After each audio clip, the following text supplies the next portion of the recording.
Welcome again to another super chat with Super Gojitron, the comics maestro. Hello, YouTube. Good to see everyone. Yeah, good to see you. I can see everybody from here, from Australia. You have to look up, though, because That's you're at true. the bottom of the world. Yes, we walk upside down here. That's a fact. The toilets flush the other way. That's true. Okay, now we have a cool, fun topic today to talk about. Do you want to tell us what our topic is there? Marvel DC crossovers through the years. Wait.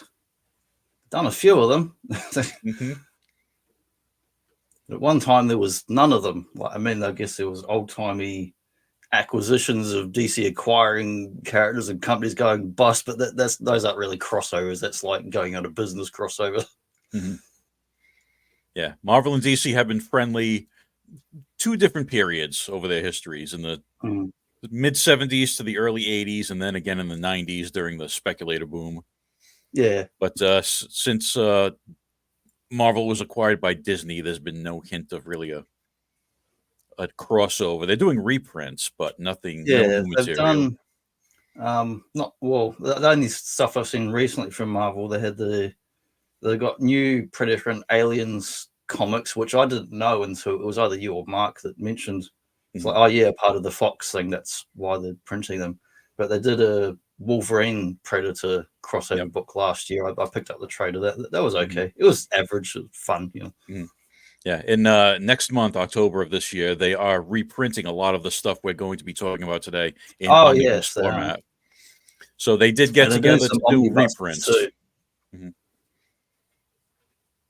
Yeah, we may never see new crossovers again, though, with all the corporate shenanigans going on. It's funny, really, because they've done so many crossover things over the years in comics, media, video games, cartoons. Mortal Kombat's had like Jason and Freddy, Alien and Predator, and like Mortal Kombat 10 and stuff like that. So it's kind of funny that after all these years, you think they'd do something more, but no, they've all kind of gone their own way again.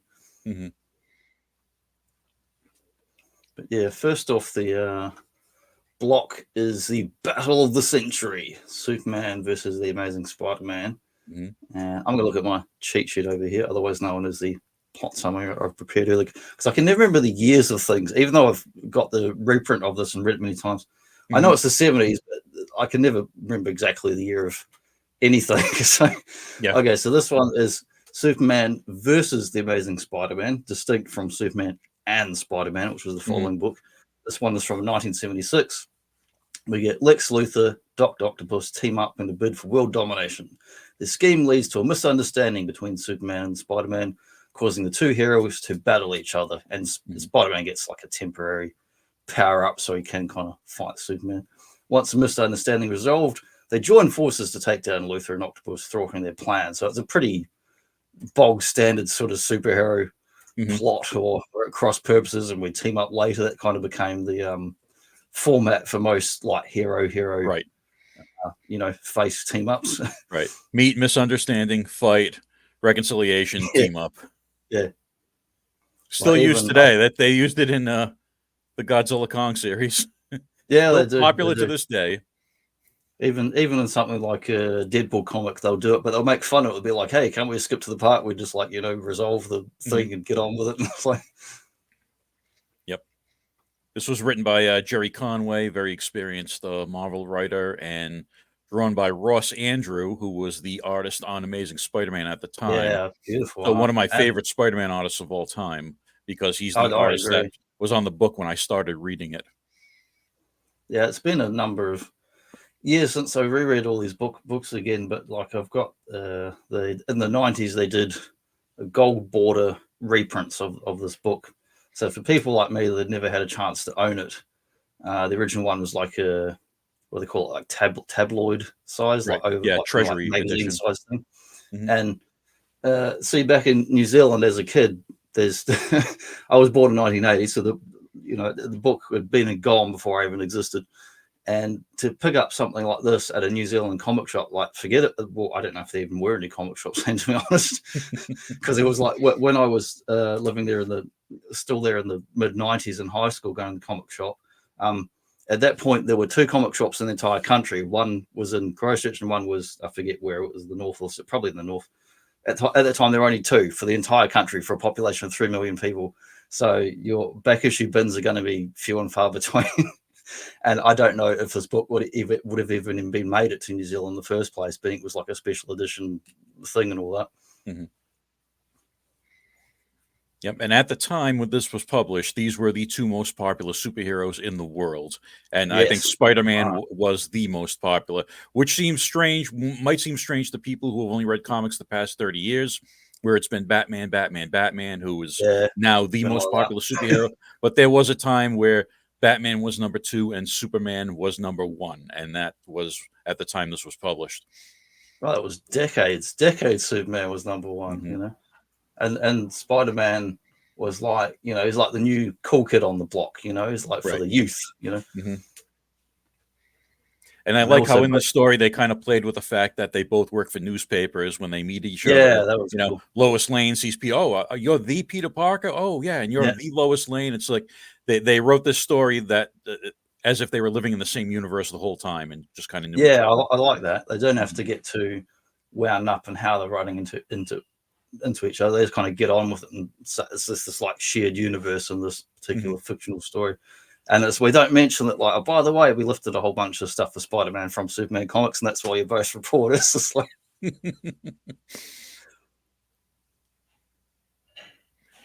nice splash page here. Yeah, we get a heap of these splash pages throughout these books because it's 90-something pages or whatever. So it's a big, long book. Not like when you get tiny little books now. It takes like 5 minutes to read, like the average monthly thing. And I like that it feels, to me, it feels almost like an animated film in the way there's a lot of exposition, but it doesn't feel crammed. Like there's plenty of breathing room in between the big action scenes and the ordinary moments where there's going to work and doing other things, bits of dialogue. And it does really have the kind of pacing like a film where they've got, your 3 acts and you've got different stuff going on. But unlike the smaller comic book where it's condensed, we get all the room to breathe, and we get room to breathe for the artwork and the dialogue, and nothing feels rushed. Every little character gets their own kind of moments and introduction. And I just love this book. Like I've read it heaps of times over the years, and it's such a beautiful book, and it's so fun to read. And it feels to me like the quintessential superhero comic where just everything's going good. Right. Yeah, it's very cinematic in its structure. Yes, that's the word I was looking for. Yeah, so they do the 2 prologues. They introduce Superman, and he fights and captures Luthor, and then Spider-Man fights and captures Doc Ock, and then Doc Ock and Luthor end up in the same prison and orchestrate a prison break with each other. And then we get the villainous plot from there. Yeah. Oh, excuse me. Sorry, it's a bit dry. But yeah, I love all these awesome splash pages they do, and they really kind of pull you into the world. And I can imagine if you're reading the original larger size version, it'll be even more enjoyable to read also. Yeah, I'm sorry the Treasury editions went out of style. Those were quite fun. Yeah. And they didn't. It would be nice if they reprinted those. I mean, I think they have been. I'm not sure for this. The Superman Ali, that's been reprinted a few times, but even those are not easy to come by. Yeah, but they reprint them all in standard format now. They in stupid size. But I think there was at least one of the Superman Ali where they did reprint it in that original size, but even that's not easy to find. But I was grateful they did reprint these in the 90s, so I got to read them at all. And I still have them now. I've kept them ever since. Like my number of times I've moved over the years. I mean, I've lost count. I've gotten rid of heaps of comics, and anything heavy and bulky, I'm like, it's going. I'll just buy something else down the track. I've always kept these books, and I'll never part with them. Classic 1970s Legion of Doom, Lex Luthor. Yeah, he's got the perfect criminal genius. Before he was reinvented as an evil CEO. Yeah, he was the nutty scientist, and then he's like the more flamboyant version here. And then later on, he's they did the corporate one, and then he became his own clone or son or whatever with the big long luxurious hair in the 90s. Yeah. That rather confusing. But then it turns out it was really his mind or brain and his own clone body or whatever it was. Like typical comics.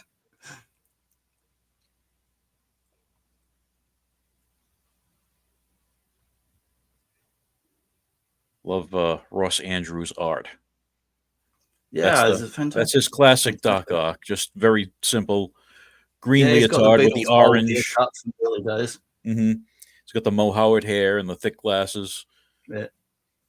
And there's a scene later on in the story where I guess Superman does something, breaks his glasses, and he does one of the Velmas from Scooby-Doo. My glasses, I can't see without my glasses.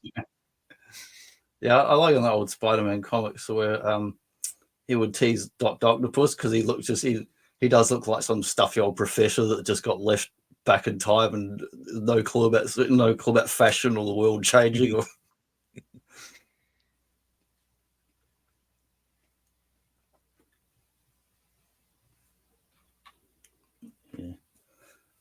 Yeah, the heroes clash. The first meeting. I've heard reports about you, Web Slinger, and it's funny back in the 70s where both Marvel and DC, the superheroes were sort of confined to their own cities. They never went outside of them. So Superman really doesn't know anything outside of Metropolis. He never goes to New York. He never goes to Gotham. He just kind of sticks in Metropolis, even though he's this world-saving hero. Yeah, even though he's got that like telescopic vision, he can probably just I can see what's going on over there if I just look that way. But I love the dynamic poses and the sense of power. Superman looks, he's got the big barrel chest, and Spider-Man's musclier than the early years, but he's more like, I mean, it's the Ross Andrew art, but if like the look is defined by like Romita Senior, where he kind of the university years, he kind of like grew up to his adult body rather than being the skinny twig he started off with. And so he doesn't feel too big and muscular, because sometimes you get people that draw him too overly bodybuilder, and he's meant to be more like a bloody gymnast, not like a bloody Hulk Hogan Ultimate Warrior sort of look. Right. And this is after the villainous plot has taken place. Luthor and Doc Ock have kidnapped Lois and Mary Jane. So, and Luthor was disguised as Superman when he did it. So that's the initial misunderstanding.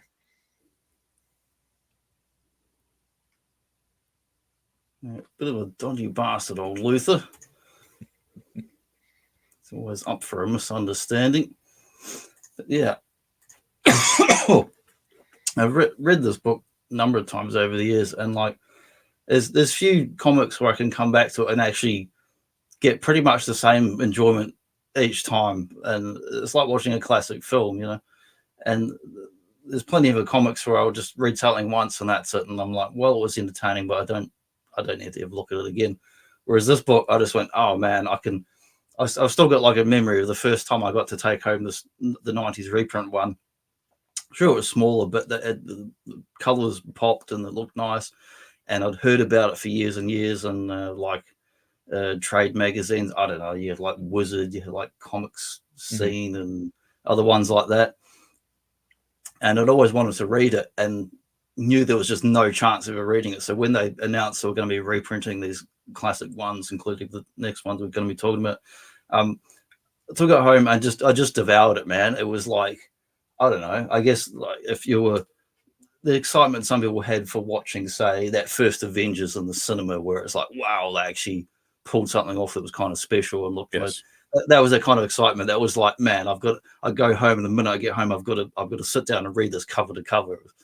So much anticipation leading up to it.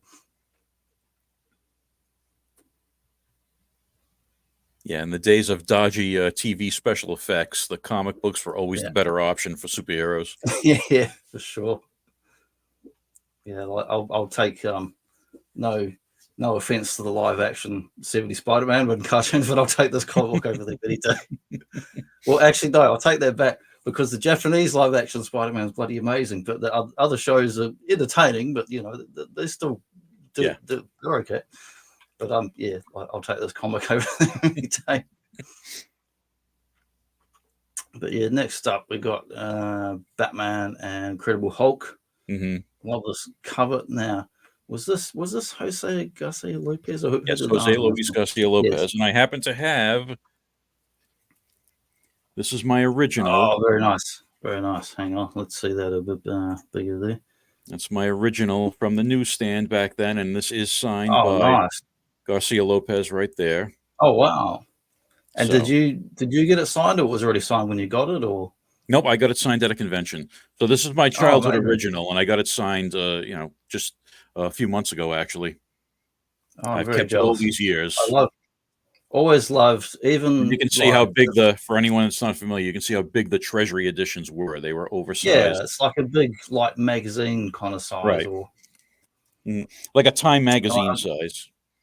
Yeah, and I love his artwork, not just in this book, but he did the DC style guide in the 1970s, which apparently Weird Bill. I mean, he's just called Bill, but I call him Weird Bill, and from Weird Fantastic Toys. He was saying they're going to be reprinting that sometime. Yes, this year, or it might be out now, and I'm not sure. It needs to be out in quarter. Should be out by the end of the year. Yeah, I'm hoping to pick that up, but it depends on if it gets on international Amazon delivery or eBay or something, see if I can get a reasonable price.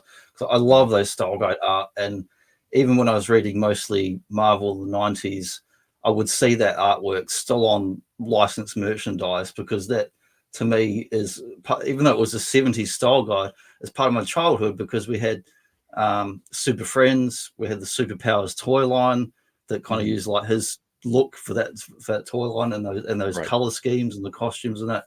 So that those his art and style guide went right through the 80s for all that merchandise, like tumblers and cups and water bottles and sleeping bags, just everything, and just absolutely beautiful art. And he still had, like, when you see his version of Batman, it's like the Neil Adams or Jim Aparo Batman. He's like lean and muscular, and got the cool colors and look to him, and he just has the most like iconic, definitive look of, like, when I think of those classic DC characters, I just love that Garcia Lopez art. So it was a real treat getting this Batman Hulk one. Because they've got this Neil Adams style Batman. We've got that look they went with in the 70s, where he looks at, the grey and the blue, but he's got the new old insignia that they made for copyright purposes, put in the circle around the bat signal and slapped it on his chest. Yep. And these were considered the number 2 characters for Marvel and DC at the time. Which is funny, because you look at them now and it's like Batman and Hulk. Like, oh my God, if that was a movie, he'll be lining up around the block to watch this movie. And this was right in the thick of the television series, Bill Bixby, Lou Ferrigno, Incredible Hulk series. So Hulk's cachet had been raised at the time that this was published. Well, it's cool because both of them had have had decent live action shows. And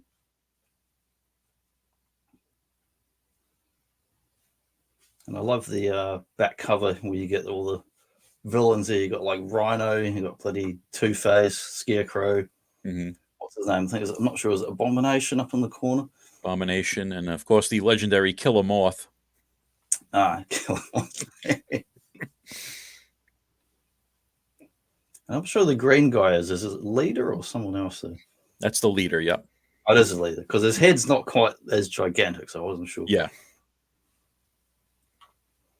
But yeah, this book, like the I like the storytelling, the art, and all of them, but this one, I feel like the action in this is just off the charts. Like the action and the just so dynamic and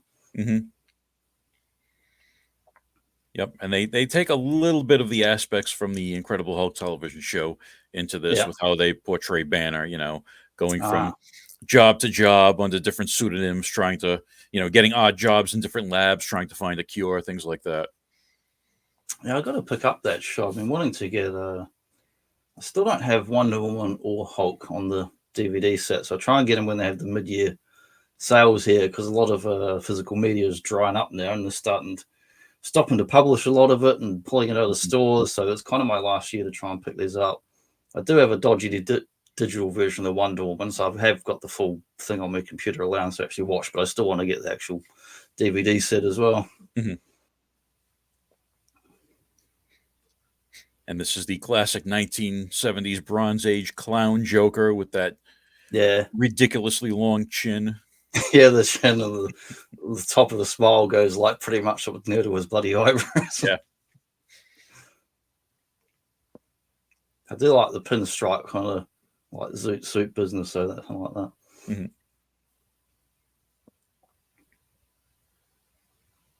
You always think of the clown. Oh, what's the bloody story with the Joker toxin and the clown fish and all that? It makes me think of like this era of Joker. Yeah. Yeah, of course, the Hulk of this era was the so-called the dumb Hulk. He just had the childlike intelligence, personality. Like pretty much a raging toddler at this point in his career. Yeah.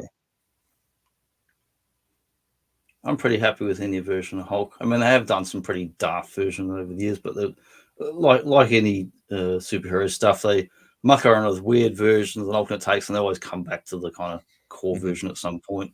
So I don't think you can really break the Hulk. You can have different writers and different styles and different personalities and whatever, but Hulk's always Hulk, and Hulk's gonna smash. So if he's smashing stuff, I'm pretty happy in Hulk story.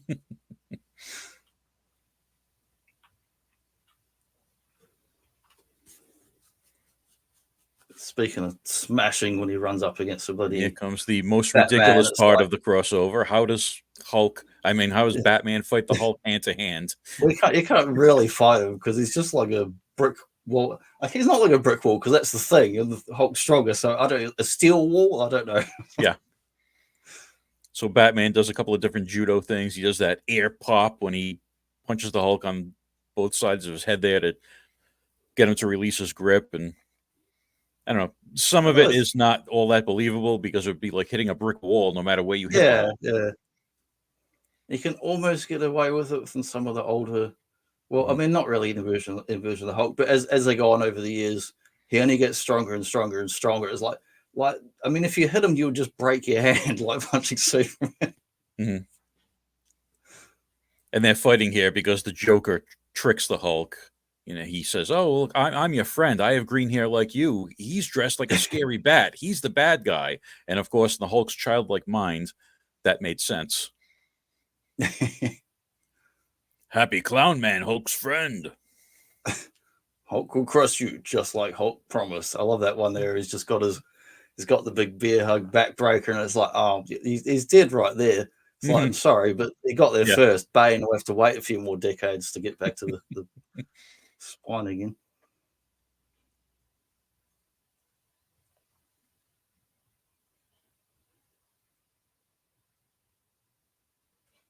But yeah, I love the panels and the layout and just like all the faces and the action. It's just, even though it's like ridiculous and fighting, it's still cool to see. It's like fun, even though like it's not going to last more than a few seconds and Batman's going to be dead or ripped in half. But it's still fun. So Batman releases some gas, and at this point, Hulk is stupid, but he knows enough to hold his breath when there's gas. So the Hulk's holding his breath, and then Batman gives him a kick to the abdomen to get him to breathe in. Of course, Batman would probably, in actuality, shatter his foot or break his ankle or do something doing that, but he's fine. Maybe Hulk was like moving his stomach at the same time or something, so Batman's leg didn't break. And this is the unusual, obscure villain they picked from the Marvel side of things, the Shaper of Worlds. Yeah. I never knew really as a kid whether he was a Marvel or DC villain. I just went, I don't know who the guy was. And so he is a cosmic cube created by the Skrulls that gained sentience. And he has the ability to manipulate reality, but he doesn't have his own thoughts. He has to use the thoughts of others to shape reality. So in this case, he sort of teams up with the Joker because he's searching the universe for a unique mind to feed him, and the Joker is the most unique mind he comes across in the universe.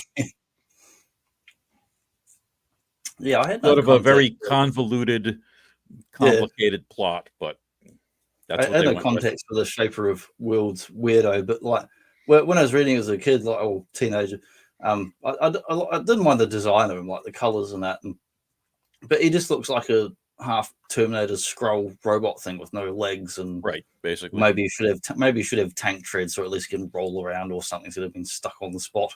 Nobody thought of that. But yeah, I just found him quite strange because it also makes he's quite large. I don't know how big, but he looks massive, like gigantic, and I can see even no matter how talented the artist is, it makes a challenge to actually have a gigantic character on screen or panel with the other characters and actually be able to see any portion or how it makes sense. So it makes it even more awkward. Like they could have like a more normal sized villain. Right. And you can see the Joker is the Shaper is reshaping reality based on the Joker's thoughts. Yeah, and you're getting like classic different artworks and such. Like it also makes me think of like a Sienkiewicz or Jim Aparo Warlock kind of scenes, and going to like Mind Stone and reality and stuff. Yeah, the Joker's madness come to life. Yeah, I was saying to you before we started the show, it reminds me of a story that was many years later, that one Emperor Joker, where he becomes pretty much like omnipotent or like another genie sort of thing, where it's just the Joker's madness like taking over and making madness of the world and reality. But yeah, it does make for some very creative, fun sequences in these art bits here. And the cool thing is in this book also we get oh no, it's that one. No, that's the other book. I was thinking the wrong book for a minute. I was getting too far ahead. Yeah, the cool thing is we get some classic like kind of fighting stuff, a bit of action, and you get a classic Joker villain and an obscure villain, but it's a real kind of mixed bag, this book. I mean, I don't mean in a bad way. It's really varied. When you read it, you kind of don't know where it's going to go and what's happening, and it makes it more interesting to me to read, and it makes it, like, I think one of the better ones to read out of these books. I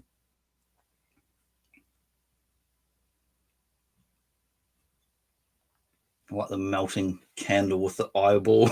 That's good. Yeah, different sort of art styles used here. Yeah, like a Dali or a Picasso, things like that. Yeah, I can never think of his name, but I just think, like, surrealism and all that, and like melting clocks and stuff.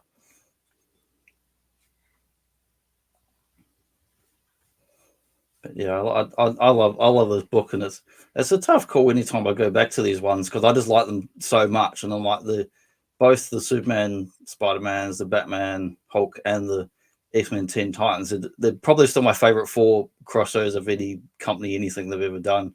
They're just such quality books and great artists, great writers all throughout. And even if there's bits you can go a bit uneven, or maybe some stuff didn't make sense, it's still like just top talent, like bringing their A game to the to the books. And this one's usually my favorite because we get all extra characters and stuff in here. We get not only Superman, Spider-Man, but now we get some Wonder Woman makes an appearance, and Superman, Hulk get to have a little mini fight for a bit as well, which makes a lot more sense than Superman and Spider-Man fighting. Yeah. And we got Dr. Doom, who's best villain ever. First meeting of Superman and the Hulk here, and they quickly establish that Superman is the stronger one. The debate is put to rest immediately. Silver Age, no one is stronger than Bronze Age, Silver Age Superman. No, well, that's completely true for the time. Yeah, he definitely was the strongest. And Hulk was never much of a tactician either. So it's like, if Superman wants to fly or move out of the way or use super speed, I mean, what are you going to do, Hulk? But it's funny. Superman just plants his feet and lets the Hulk hit him until he gets tired. Then he changes back into Banner, and that was it. Bit anticlimactic. More good uses of splash pages and setups for like the plots in these books. And I love that we get to take our time and get these like scene setting bits before it rushes into the rest of the plot. Yep, this one drawn by John Buscema. Yeah, he worked on Thor and Avengers. He did a very long run on Avengers. And Selby Simmons' his brother? Yes. Mm-hmm.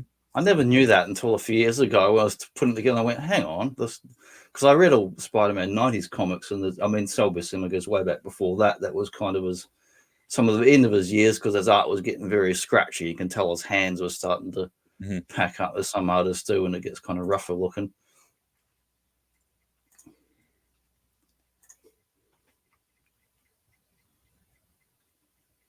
Yeah, and Jim Shooter wrote this one. He was, I believe, he was Marvel's editor-in-chief at the time. Yeah, through the 90s, and they had that. It was his decision to use Dr. Doom instead of a Spider-Man villain.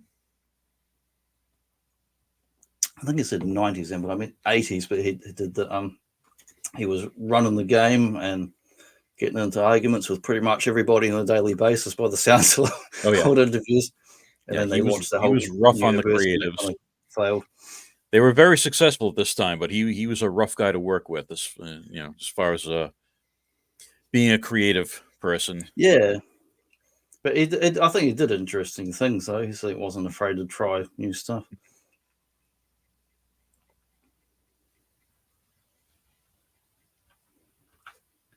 Yeah, we get the old Hulk meeting Superman. It's like what's that saying? The bloody immovable force and the irresistible object. Yeah, it's like exactly that. Yep. And there they are. And there's Superman just standing there. Go ahead, hit me. I'm Superman. What are you gonna do? And I love the just the dynamism of it, and the look and the colors and the effects. It just looks like, I mean, this is the early 80s, but it has that feel of like the 50s, 60s comics and look. It was just beautiful. Right. And you can see things they don't use in comics anymore, like those sound effects. Unless you're Eric Larson and Savage Dragon, they use them there. Mm-hmm. I miss the old sound effects. Yeah. They enhanced the fight scenes. Oh, for sure. And I like that we get kind of acknowledgement here that Superman and Spider-Man have met in that previous other book, and he's just like, out of the way, son, I'm going to deal with this. It's like, move over, Junior. I remember there was one issue of Marvel Fanfare where Spider-Man tries to stop a rampaging Hulk in New York, but he's real sick with the flu at the time and accidentally gets the Hulk sick, and that's how he beats him by accident, by making him sick.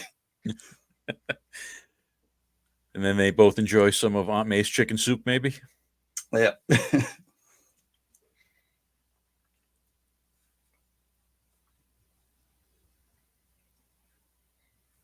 I love how the Hulk's colors just clash with every other character. Yeah.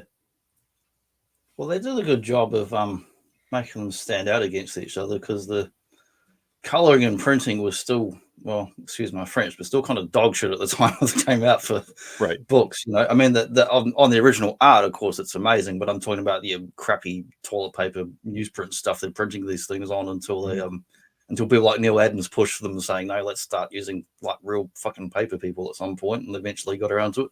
Yep. But yeah, they do stand out nice, and I can see like Superman.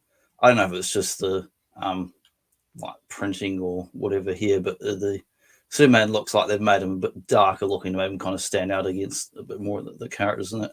Mm-hmm.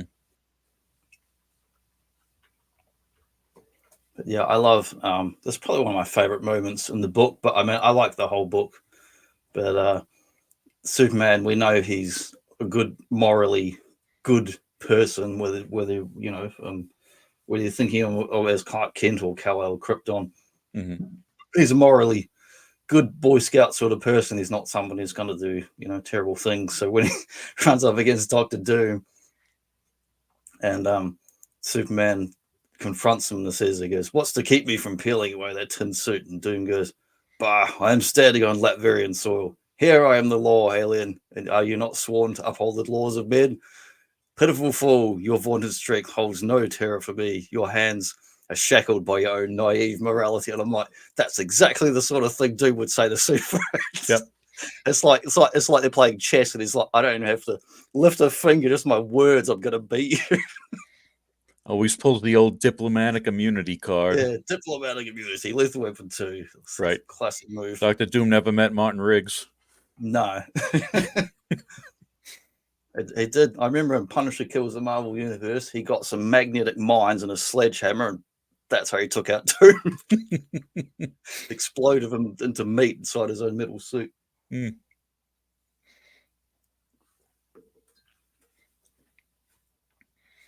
And in this one, they did something fun with the civilian identities.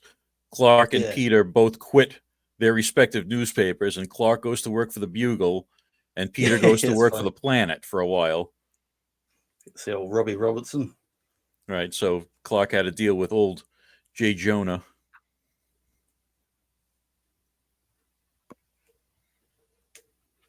Actually, I think they did that. They did that. I think they repeated that too in the other '90s DC Marvel crossover. I think they're pretty much doing an homage to that, where they had to go onto each other's newspapers again. But yeah, I love getting to see Doom and Superman. It's like not something I would ever expect to see in a comic book.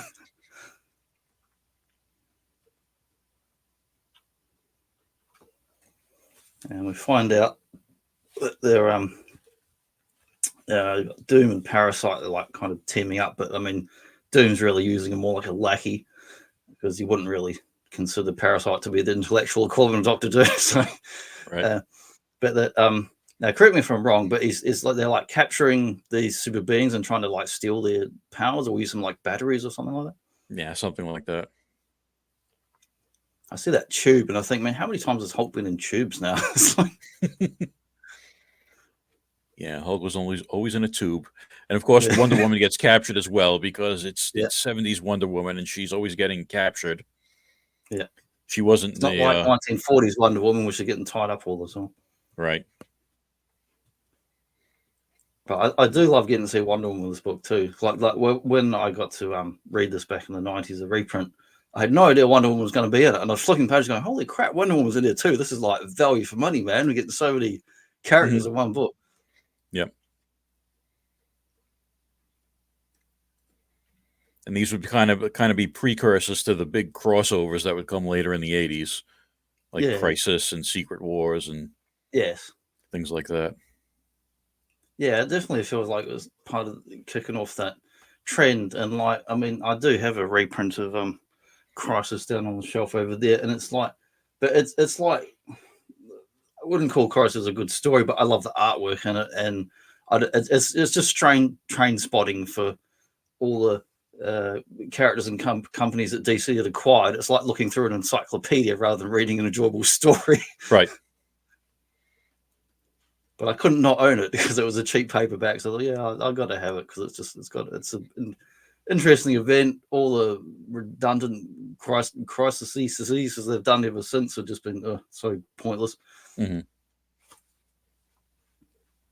But I like these more character focused ones where it's focusing on like your two title characters, and then we've got some other side ones rather than like 50 million characters crammed in a book. Although I do like a bit of Secret Wars, which wasn't a great story, but it was a fun crossover for the characters, and the covers are so memorable, and you got a dodgy toy line out of it. The stupid shields, like Spider-Man needs a shield. Come on, yeah.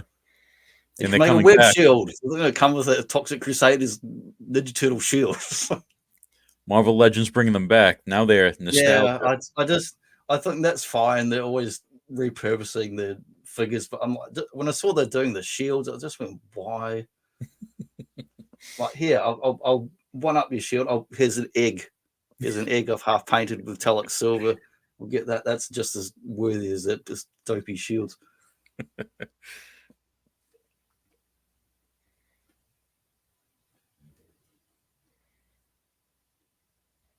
I like Wonder Woman here meeting Spider-Man. She goes, "You made your point, Spider-Man, but it's your own fault that people are immediately suspicious of you." Just like I think she's been reading the Daily Bugle or something. Yeah.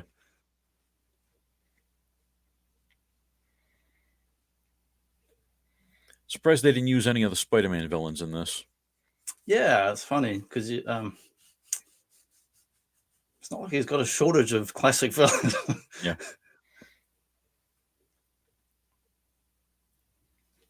But yeah, I don't mind because we get Doctor Doom, so he feels very worthy. Like, I mean, Doom or Magneto, like, to me, there's two of my all-time favorite Marvel villains. I feel like if you get the best version, then they're going to beat just about anybody and everybody because they're not just incredibly powerful. They're like super smart and good strategy as well, and they've got plans. They've got plans. They've got plans. And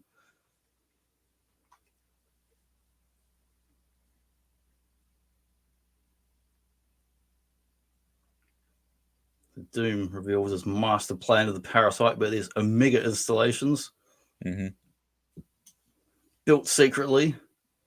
It was very like Planet of the Apes 2 or something, like it's all some kind of tunnel network.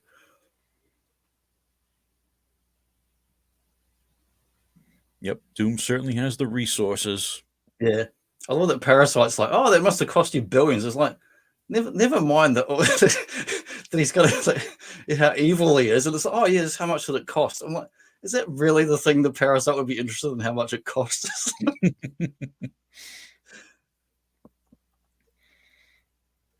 I think Doom and modern Luthor would be a fun team up.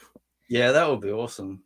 The two greatest schemers. They used to do they had Marvel team up, and they had one that was like supervillain team up, but sometimes it was just reprinting older books. And there's one I read as a kid that was Doom and Magneto, and that was really fun. And I think the same issue or next one had like Doom and Red Skull, and I was like, oh man, that were real fun. I picked up a little digest reprint thing at a newsagent one day as a kid. One of my favorite crossovers was Acts of Vengeance. Yeah, where the top villains all got together, and that fell apart pretty quickly. Yeah. Loki thought it was a good idea to put Magneto and the Red Skull on the same team. I don't think Loki understands. Wait a minute. History. I forgot a different direction. Yeah, that didn't work out well.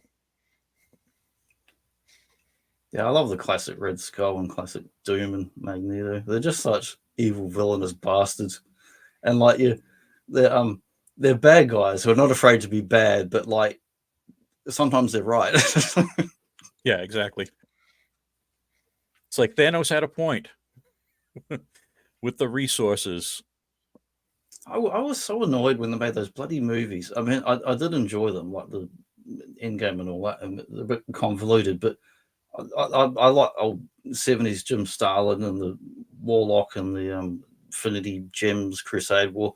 I was so annoyed that they just completely left Warlock out of it, and they completely left Lady Death out of it. I thought that it's like, I don't know, like I don't know all Jim Starlin's references, but it's a lot of it's very old religion and mythology stuff he's pulling from, as well as being like a kind of 70s acid trip stories. And it's like, I don't know, if you look at particularly Eastern countries like India, where they've often got, I mean, Christianity is Trinity as well, but it's got a lot of Trinities and like Indian mythology and Buddhism and stuff. And so they're missing Warlock and missing Death. It's like you're missing the rest of the psyche of the map of the characters in the story, because it's not meant to be about one man conquering. It's meant to be like a kind of journey into the mind more than anything in the story, is more than it is about what's happening in the actual physical world. A lot of the more highbrow stuff from comics, they like to dumb down for the mass audience. I think the resources thing was more relatable to regular people rather than his fascination with death. Yeah, I understood not having Death in there, but it just pissing me off not having Warlock as well. Because I like Warlock and I like Silver Surfer, and they tend to be the kind of pondery, cosmic sort of, meditative, like weed smoking sort of character. And then when they did introduce Warlock, he was an idiot. Yeah, I've ignored whatever that bad cover version was. That was a bootleg from Mexico.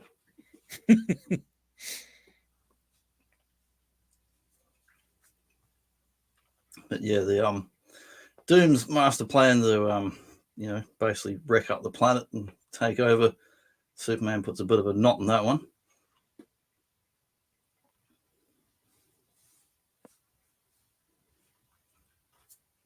And Spider-Man, let's see, Hulk gets captured, Wonder Woman's captured, Spider-Man gets absorbed all the parasites. And Superman's busting up his bunker of doom, but then he's in trouble as well.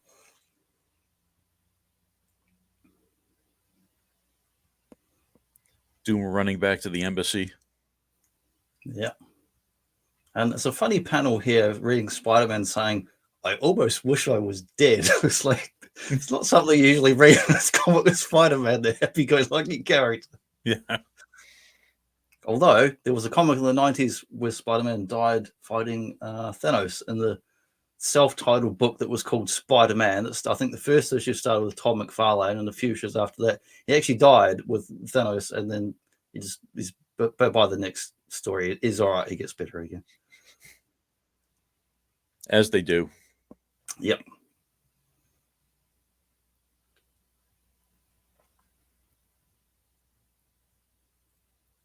It's funny seeing Doom actually trying to run away from Superman. It's like, yeah.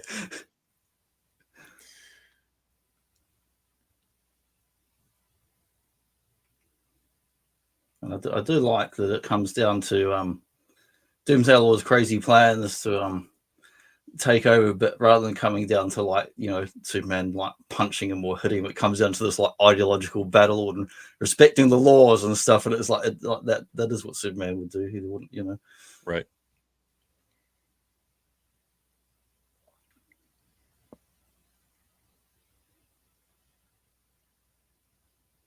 I love Doom's dialogue. It's like, here in my stronghold, I am invincible. When next we meet, it is you who shall be destroyed. Farewell, cretins. He has to get that skeleton insulted at the end.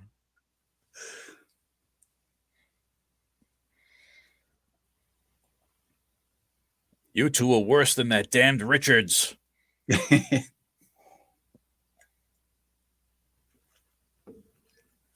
Yeah, it kind of feels like the Scooby-Doo ending there, where it's like, oh, I'm just going to run away and hide out in the bloody embassy. Would have gotten away with it, wasn't for you dastardly kids. But yeah, such a good book. Like, I think it's a tough call because I read these books a number of times, and depending on what mood I'm in, any one of them could be my favorites. But when I first read them, the first one was my favorite because that's the only one I had. And this one came out and I went, oh man, it's pretty much as good as the other one, but now we get Hulk and Doom and Wonder Woman is there as well. And Parasite. Yeah, I probably still prefer the first one just because they put the classic arch enemies in there. Yeah. I'm just like, you could take any comic book and put Doom in there and I'll just be happy. It's just like, even though it's not supposed to be in there. You take a Beatles out and put Dr. Doom in the back, I'll be happy.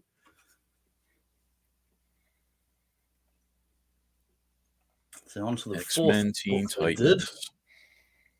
So Marvel was on top of DC for years and years and years, and DC finally hit when Wolfman and Perez reinvented the Teen Titans into the new Teen Titans. For a while, they were giving the X-Men a run for their money on the spinner rack, so of course this made sense.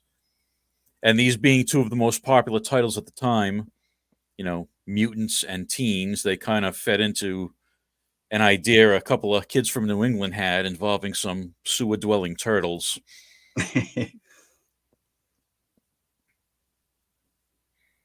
Yeah, I didn't get to read this one in the 90s until sometime in the early 2000s. I did pick it up secondhand, whereas the other ones I picked up firsthand on the reprints. And I'm glad I did because I finally got to read it, but I never got to read in the 90s any Titans, and I'd seen bits of X-Men books on the shelves. I'd watched all the cartoon on TV, of course, but I'd only read little bits of X-Men stuff. I knew all the characters, but you know, there's a lot of stories in that, and read the odd reprint 80s. Never had the chance to read Titan stuff. I still haven't really read the early things, but I've looked over bits and pieces here and there over the years, so at least I know who the characters are now and a bit of the backstories. And I've certainly read other modern DC stuff where it's had used the same characters again or had crossovers, so at least I know who they are these days. Whereas when this came out, other than Robin, I didn't really know who any of the 10 Titans were. I couldn't name any of them, to be honest. Whereas now the two characters I know the best would be Robin and probably Deathstroke. I do like Deathstroke. Yep. And this is written by Chris Claremont, so yeah, it's well written. And Walt Simonson did the art. I think this was a couple of years before he would take over Thor and create Beta Ray Bill and have that massive run on Thor. I like Beta Ray Bill. He's cool. Yeah, and the other thing, I guess, is in the 90s when they reprinted these old books, I was like reading Spider-Man. Occasionally I read some Batman that was on the shelf. I was never really a team book person. I liked the Fantastic Four. I liked the X-Men, knew who they were, but I was more like a single book character. I was never really into the team books. Not until later in life did I get to read a bunch of team stuff. And well, actually, I did buy the Grant Morrison, Harold Porter JLA book that came out in the late 90s, and that was decent.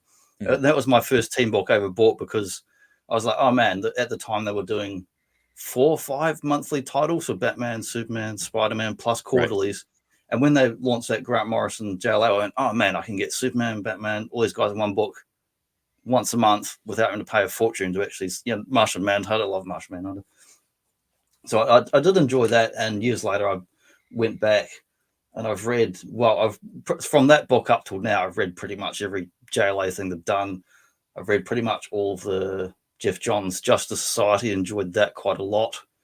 And I think if you go back in team books, right back to even like 50s, 60s, like JLA has been pretty consistently decent book right through most of the decades, along with Justice Society. So, I do have a newfound appreciation of team books that I didn't in my younger years because I just didn't have the chance to read any of those older classic ones back then. So, these days I definitely got a respect for the Teen Titans, and I have seen panels and bits and pieces from their original run, but I did a number of years ago read a big full-length interview where they talked about it, what they were doing with the characters and what the stories were and yada yada. So, I got some context of that way.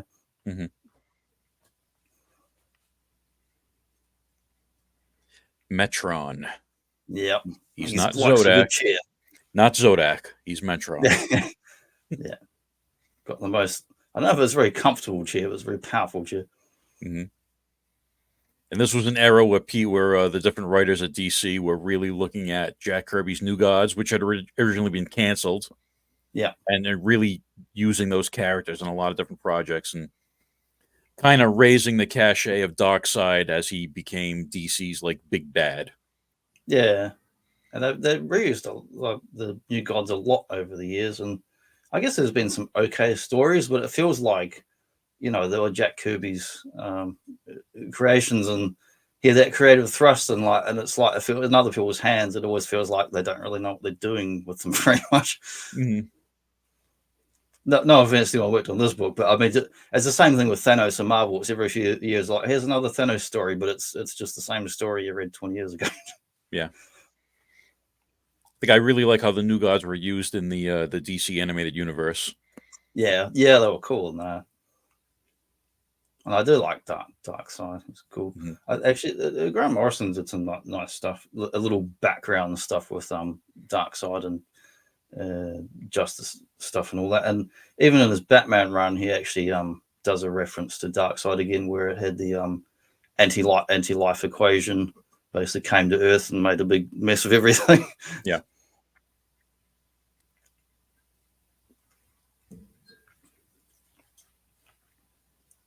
Classic X-Men practicing in the Danger Room. He's going for the old fastball special.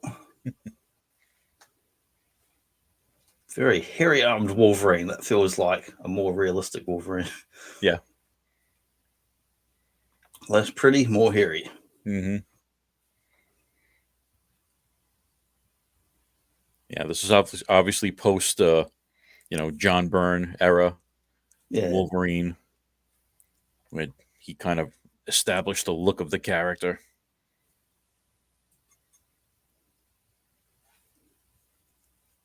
Yeah, I don't really get bored of Wolverine stories. Like they do some kind of rehashes and silly stuff, but in the modern books I've been, but I don't know. I enjoy a bit of Wolverine. I can happily read Wolverine or Punisher stuff any day because there's Unlike Batman, you can actually, if you want to, you can actually read everything. It's not as it's an achievable thing. Right.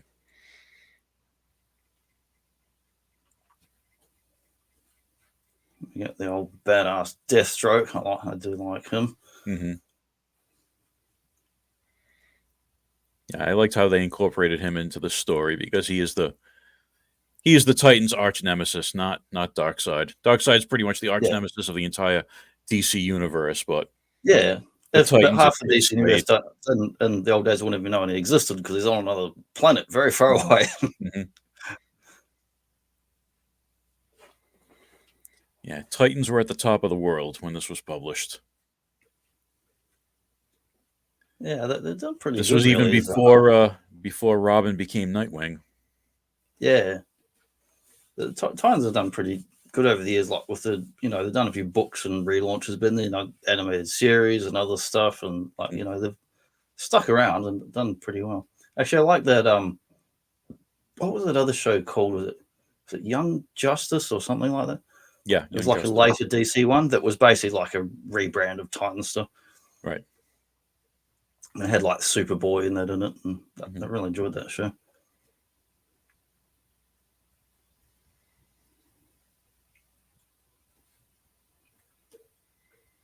And this is another one where they just assume they're in the same universe with no explanation, because you can see Starfire reacting to the image of the Phoenix there. So she's from another planet, and it tells later in the story that she heard the story of how the Shi'ar were attacked by the Phoenix and how the Phoenix destroyed a galaxy. So this story just assumes they all live in the same universe. And this was so it's the Phoenix. So when the story is out in the continuity, was Jean still dead at that point, and it's just Dark Phoenix? Right. Yep. Before they resurrected her years later. So this is actually this actually takes place between Jean's death and then when they brought her back in X Factor. Right. So the Phoenix is still dead at this point. Yeah, there was they bring everyone back in comics, but there was a time when certain characters stayed dead for a long time. I mean, Bucky was dead for a long time, but right. I actually didn't mind him coming back as Winter Soldier. But it used to be the rule. It used to be like only Uncle Ben and Bucky, and who was the other one, and stay dead. Well, the Waynes can't come back. Yeah. Martha and Thomas Wayne can't come back, and you can't bring back Krypton. Yeah. And strangely enough, Marvel hasn't brought back Marvel ever since Jim Starlin killed him. He's sort of a sacred cow. So you mean like the Captain Marvel? Right. Yeah, the original. Yeah. Oh, that's a headache when you look at the history of Captain Marvel. Is all the way back to Shazam and Fawcett Comics, and then the DC quiet them up and back and forth, and then you get all the Marvel ones, and then you get the bloody British stuff as well.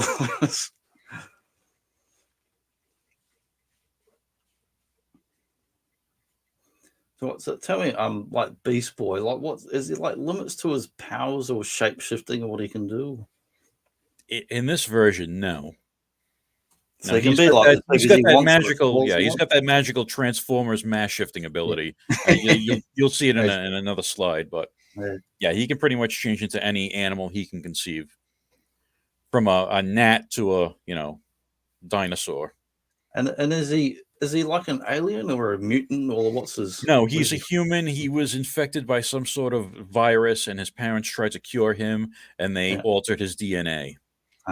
So there's no one else like him. He's like one of a kind. Right. Yeah. Yeah. He's unique. He's just like a green guy. I think what's he? He's not related to the Hulk or nothing. He's not from another planet. No, he started off as a normal human. He became green after he was mutated.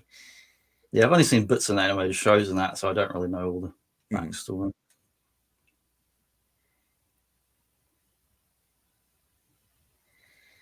Deathstroke taking on the X-Men. I like how in that bottom panel he just sort of flips Colossus. Uses a judo move on Colossus. It kind of makes sense because Deathstroke does have enhanced strength because Colossus must be one heavy dude.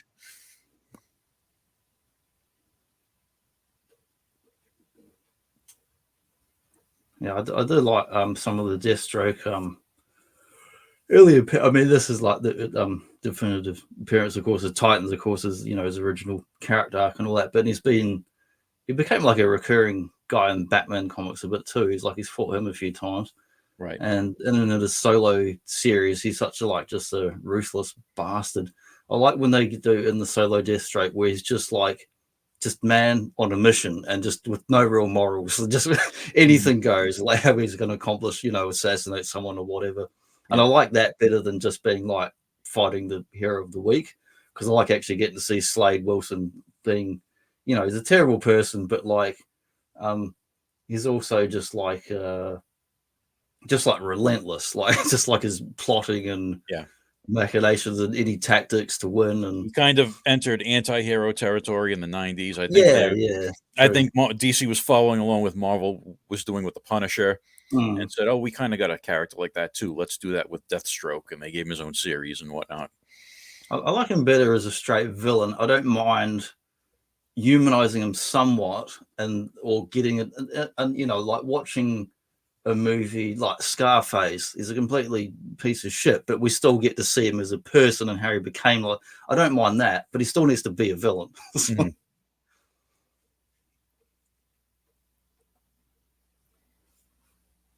We see Kitty Pryde there. This is shortly after she was first introduced. Yeah, she got that early costume, and I assume she would still have the Lockheed dragon and all that.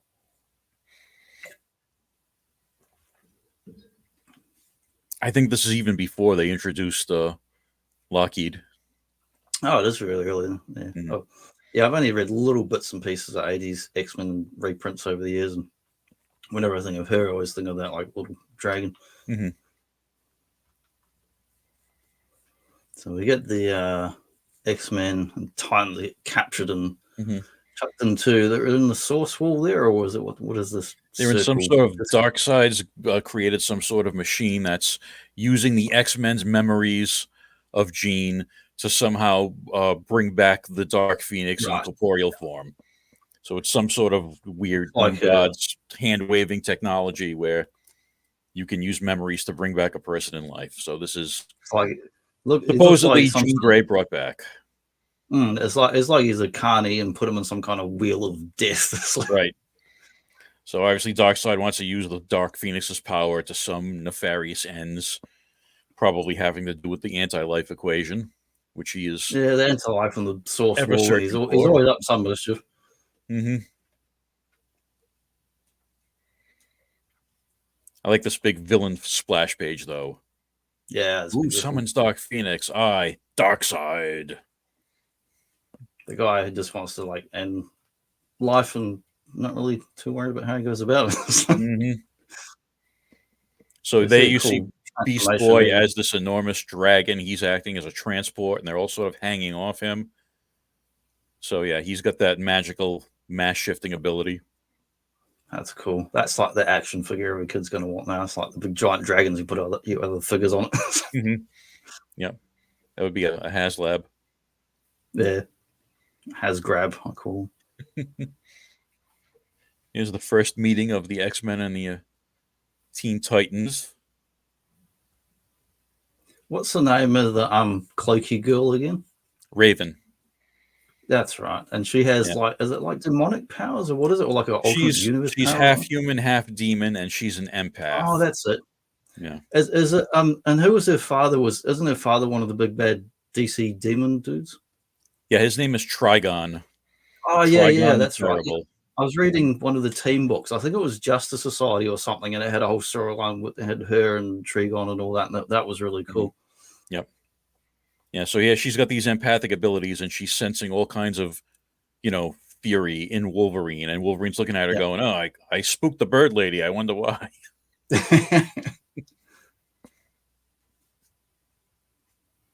He's probably looking at her going, "Oh, how old is she?" Wolverine. Yeah, I think New Teen Titans had been around for less than 2 years by the time this was published. So this is the original New Teen Titans lineup. Yeah, it's definitely Cyborg's got this old look there, and got the old headbands. Now, which Flash is it? Is that Wally West, or which Flash is? Yep, that's Wally. Yeah. So this is pre-crisis. Barry Allen is still alive. He's the Flash. Yeah, it was a little confusing when there's like, it's Wally for so many years, and same thing with the bloody lanterns, and you guys take over, and then it's like, oh no, we're going to reset it now 10, 15 years later, and back to the old guy again. Right. Starfire and Storm sporting their nice 80s big hair. Yeah. I like that Egyptian ant costume on Storm. It was cool. I like that one, and I like her Morlock's punk when she has the shorter hair and she looks like a real kind of leathery gangster. That's cool. I reckon Storm gets the best costume redesigns through the years. Actually, that's my favorite two X-Men in the corner there. Wolverine and Aurora always are like my favorite too. Yeah. And I think they make a better couple than any other nonsense stuff they do in the comics. I like this version of Storm best with the costume. Yeah, I think I have the figure of that one actually. I've in the Legends, I've got a bunch of them. I've got one in the white that's like the kind of Jim Lee animation style one, and I've got one that's that costume there with the black and the Egyptian bit on the head. And of course, Kitty Pryde's hiding behind Cyclops there. She thinks to herself, "Ooh, the green guy looks about my age. He's kind of cute." Typical teenage girl dialogue. Yeah. But yeah, great lineups, great characters, and awesome book. Well worth reading or rereading. So are they doing these ones? And I've seen they're doing like new omnibuses of this and that, but they're putting any of these books in there, do you know? Yes. Oh, good. Yeah, so I'm not sure if the omnibus contains every crossover. I know it's at least the first 4 and a lot of the ones from the 90s that we're going to look at. Yeah. And they're doing the Marvel versus DC and Amalgam in a separate omnibus. Yeah, well, that makes sense at least because it's a whole different decade in that. So this is jumping over to the 90s. So we've had 4 classic crossovers from the late 70s, early 80s. All 4 of them were absolutely fantastic, like great art, great stories, classic classic talent working to me at the peak of their game and doing the best thing. And now we're kind of going in a different direction. Should mention here there was another crossover planned in the 80s. It was Avengers Justice. Oh, yes, Avengers JLA. And Jim Shooter killed it. Yeah, George Perez started working on it. He really wanted to draw it. He did some of the pages. Yeah. And then there was a falling out and it got canceled. Yeah, I've read that was it until the 90s. And now we're in the speculator era and everyone's trying to throw everything to the wall to cash in. And they started speaking again, and we got this abomination of a story. Yeah, and I was completely naive. This was, I want to say it was 96 or 97, so I would have been 16, 17 when this came out. But I was still in high school, so I had another year or so to go. I remember getting this book. And at the time, I'd been buying just Spider-Man books, but I'd go in on the rack and I'd read bits of X-Men and read bits of Batman as you would, because I can only afford so many books. And the comic shop folks were nice about it because I bought so much shit they didn't care what I read when I was in there. But they advertise this a lot, and Previews, the magazine that's always on the counter, this bloody phone book size thing, you'd flip through and go, oh man, what's coming out here? There's filing figures and there's DC versus Marvel. So I did order this book going, oh, this looks cool. And it was not cool. It should have been cool as far as like it's pretty much it's going to sell based just on the name brand recognition or whatever. Yeah. But we get I don't think it's any fault of any one individual working on it, because there's certainly all talented people working on the book. It feels like crossover by committee, or like if you go into work and we're having a meeting about a meeting about a meeting and just nothing gets done. We just waste a whole fucking day and do nothing. That's what this book feels like to me. Yeah. And as soon as you look at it, you know it's a 90s book. It's so dated with the style. You got mullet Superman. You've got hook hand Aquaman.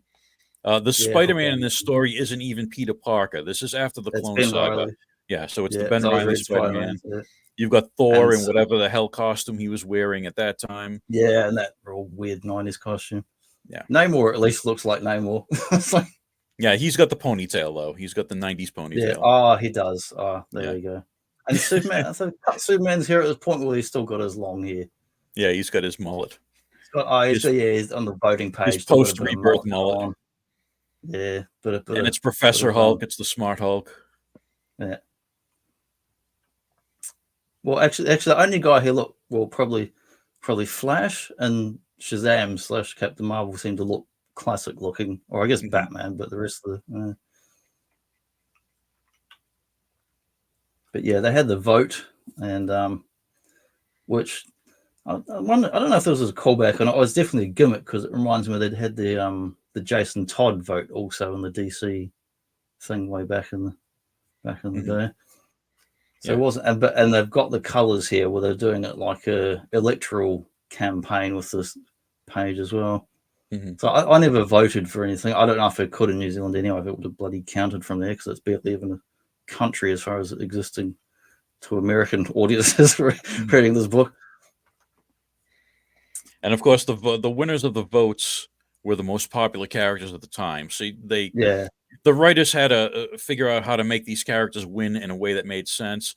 And as we talked about before the stream, the Wolverine Lobo fight just happened off panel because Wolverine had to win. And in reality, there's no way Wolverine's going to beat Lobo. Lobo is as strong as Superman, and he's virtually unkillable. There's no way Wolverine wins that fight.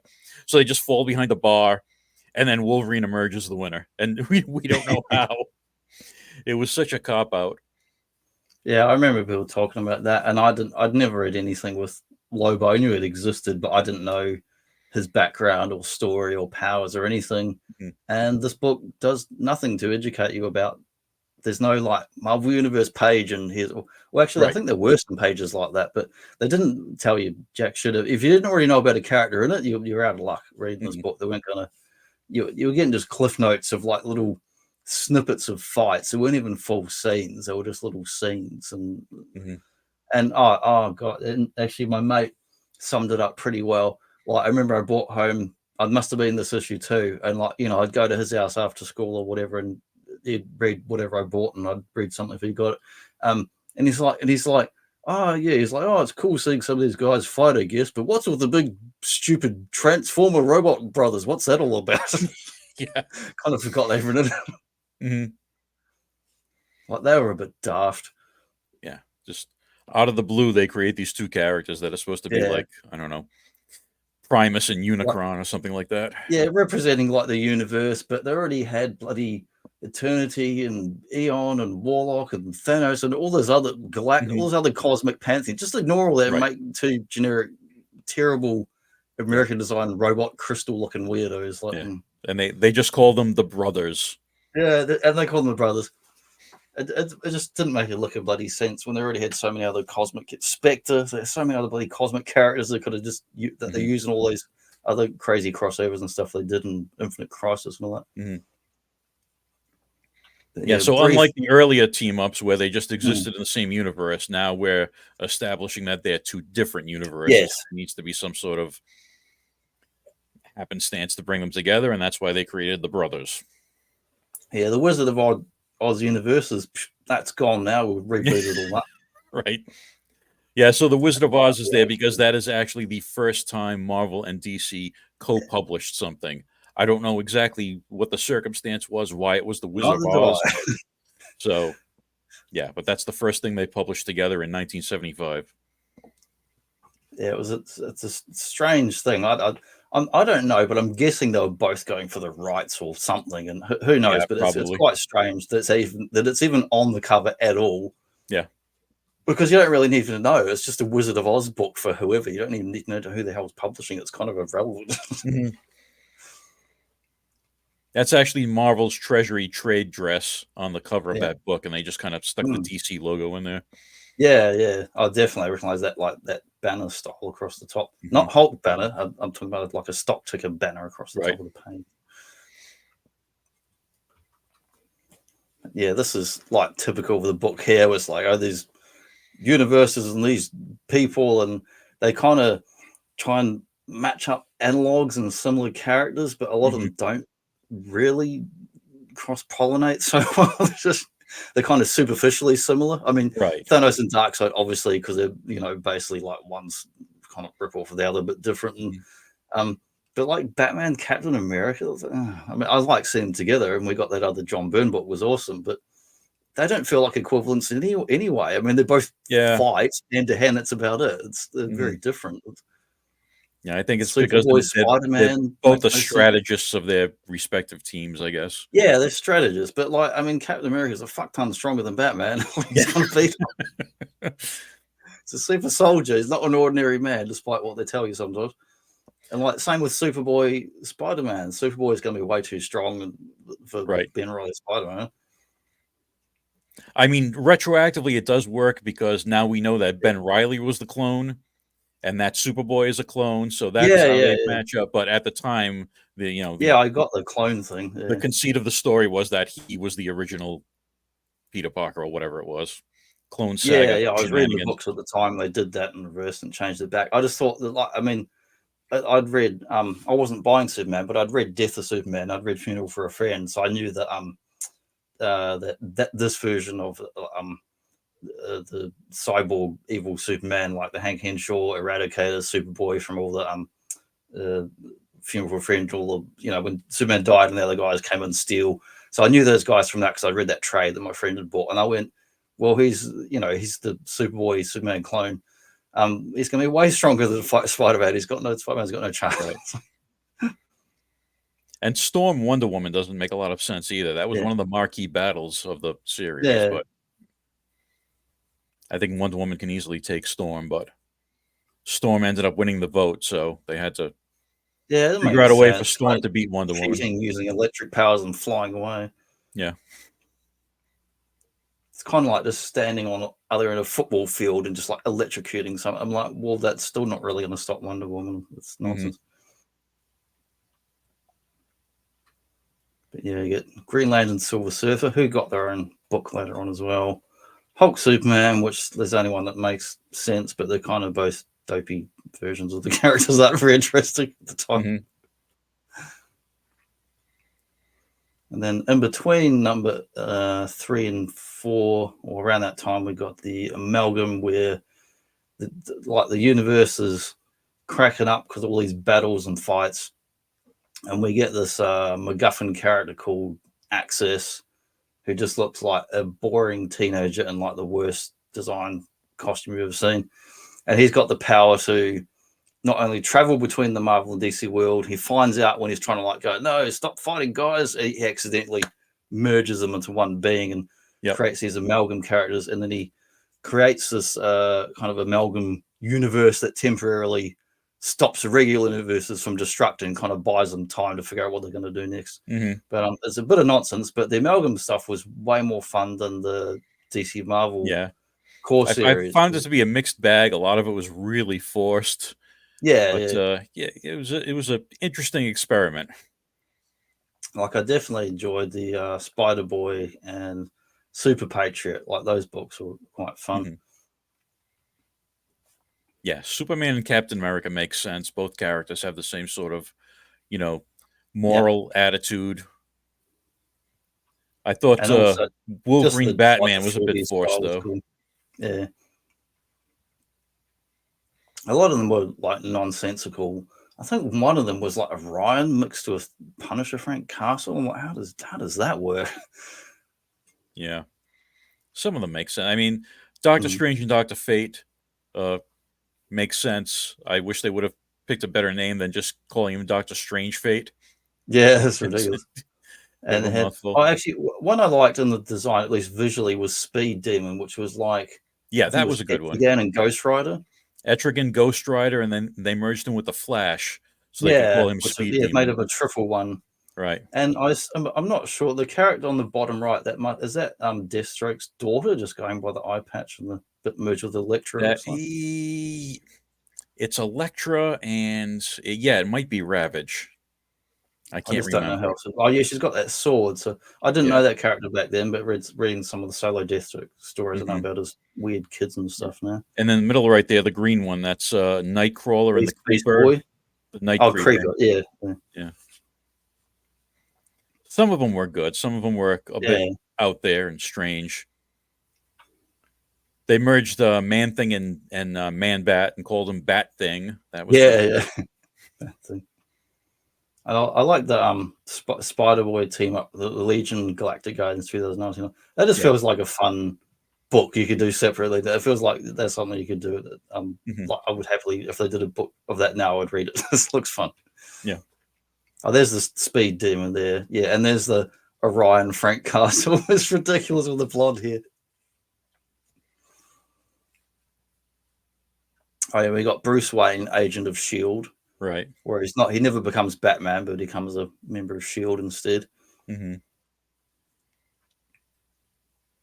you got Metal Men merged with, I'm not sure who they merged with. Yeah, so there's Beast and Beast Boy. Yeah. Yeah, so some of these I don't remember because they're so obscure. I just know it was the Metal Men merged with, I don't know, possibly some X-related characters. Yeah.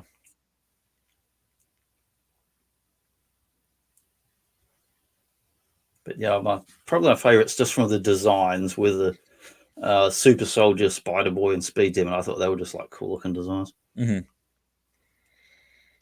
Yeah, a lot of creativity went into this. Some of it landed, some of it didn't. Yeah. Well, certainly it was an interesting project as far as like this side project, which we didn't. I mean, I don't know if they advertised this in previews or not, but I remember when it came out, it was kind of like, whoa, what's all this? Because you had issue 1, 2, and I think then it was like 3 of the DC versus Marvel. That was like a month apart. And then all of a sudden it's like, bam, here's a whole pile of these one-off monthly books. Yeah, and I think they actually put a lot of their books on hiatus that month so they could put these out. Yes, I was just about to say that. Yeah, DC and Marvel both stopped publishing for that month and just put out so it was a big amalgam. Gimmick. Yeah. Total 90s gimmick. I remember walking into the shop and seeing all these books and being like, what the heck's going on here? So I did pick up a couple of them, and I've got this trade here. They did some trades years later, and I picked that one up cheap. And I think I've still got a couple of single issues of some of the various ones. But yeah, this side thing that came in the middle of this other miniseries was more interesting than the core series itself. It was just like, it was more fun. It was more comic-y. There was even the worst of them. You got a standard monthly book story, whereas the DC Marvel was like little you watch like, I don't know, 24 or Lost or something. They're like, here's what happened on the previous episode. Let's recap for a minute. Those DC Marvel books just feel like recap. Nothing really happens on them. It's just recapping in little still images of nothing much happening. So then we got a follow up after those series ended. I think this was the next year or so. We had DC Marvel All Access and Unlimited Access, like with 2 other miniseries. I've still got these ones actually. And here we got more of a focus on this Access character who's just about as interesting as a piece of plank of wood. Completely generic, boring character. He's just a complete plot MacGuffin that he just exists to go between the 2 worlds and when there's trouble, he's like, who do I need? I'll go get Batman and he's going to help me go see Doctor Strange and we'll solve some problem. Whatever. It's just an excuse to get the characters together. I thought the Jubilee Robin thing's kind of fun with the costume designs and that. But these, I think, like these were the best of the stuff they did as far as the writing and actually having a proper story issue to issue instead of just being all gimmick. And you get like more of a chance to see the characters just being themselves instead of like being forced into the fan vote thing with the battles. Right. And I think after this, they kind of embraced the idea of doing regular crossovers, as we'll see. Yeah, they did so many bloody 90s crossovers. It was like such a, not just Marvel DC, but other companies too, like bloody Image, Top Cow, Dark Horse, like everyone was crossing over stuff. Aliens, Predator, RoboCop, Terminator. Yep. Mark's got initial that on his wall. Even he's not ashamed to say it's not the best book, but it's nice having that cover on the wall. And you get some art here. Pat Olive, who worked on Untold Tales of Spider-Man, that ran for about 25 issues in the 90s. So I collected that book.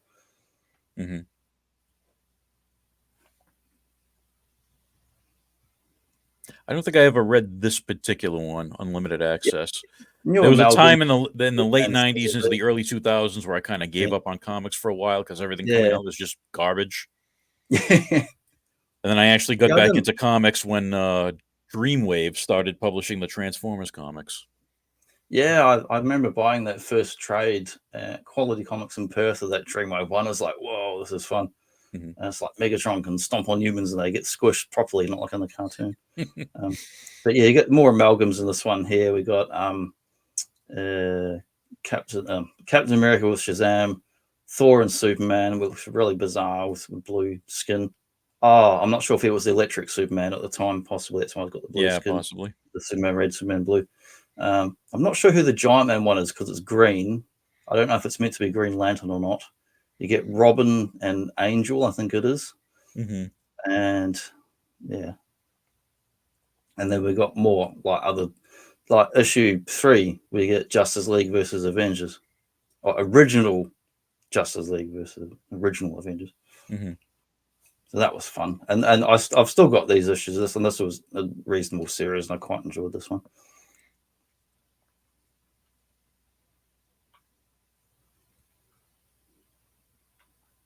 But yeah, as you said, they started doing more regular crossovers through the 90s. Here we got Punisher, Batman, and then we got a few months later or whatever it was Batman, Punisher, or I think it was reversed the other way around. The one on the very left has got Romita Junior art. That one came out second because the other books is John Paul Valley with the crazy claws and armor, and Daredevil, Batman, and of course we had other stuff. We had Spawn Batman, which is Image. We had Batman Judge Dredd. Many years later, we had Batman Turtles. We had Batman Aliens, and I've read all of these, and I've owned all of these except for the Batman Aliens ones because they went out of print, so I can't buy them anymore. But I bought all these back then. I've still got the stack of all these Batman crossover ones. They did the Marvel DC ones, and none of them were great, but they were fun. The first Batman Predator was excellent. Oh, that's brilliant. I got the trade of that. That was the first crossover trade anything I ever bought. I saved up 3-4 weeks pocket money because it cost a fair bit in New Zealand, bloody mate. It was about $17 or something. And I love that book to this day. I've read that heaps of times. And I like how these Judge Dredd were really excellent. The first one of that was really excellent. I liked how the Marvel DC ones were each a sequel to the first one. So the Azrael Batman one came first, and then in the second one it was Bruce Wayne back in the costume. Yeah, Bruce was back. Punisher could immediately tell it was a different guy. His fighting style, and this guy's more skilled, he's more calculating. When they were coming out, I didn't even know they were doing the second books. I would just buy one, and in a few months I was like, "Oh, there's another one. I guess I better buy it." Yeah.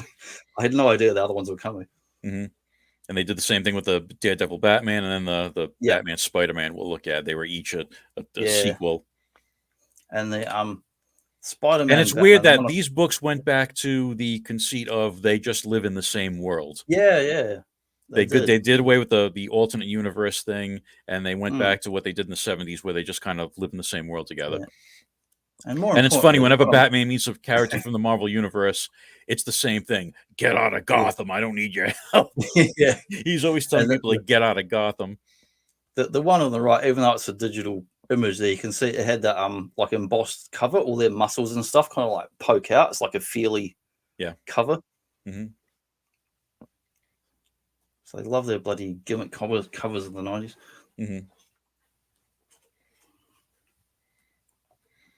Yeah, and I think it's the second one of these where the villains are Ra's al Ghul and Kingpin. Yeah. And they seem like they're working together, but they're trying to out-manipulate each other. It's, they did some interesting things with these. After they got over the giant Marvel versus DC team-ups, they were doing interesting things with these smaller crossovers. No more Robot Crystal Brothers anymore. They're not seeing them again, thankfully. Like in the second Batman Daredevil one, the villain was the Scarecrow, and Scarecrow uses his fear toxin on Daredevil, and it doesn't work because Daredevil is the man without fear. Yeah, it's good. And I reckon of the various ones they did, like this one, these are my favorite of these. Like new at the time books rather than reprints was the Batman Captain America So you got John Byrne, and they were going back to like 40s, like World War II the 1940s era. period piece. You got Bucky, Red Skull, old Batmobile with a big battering ram face on it, and and you got stubby-eared Batman, no logo circle, just a plain bat, and like this version of these characters works so well together. It's really cool. Yeah.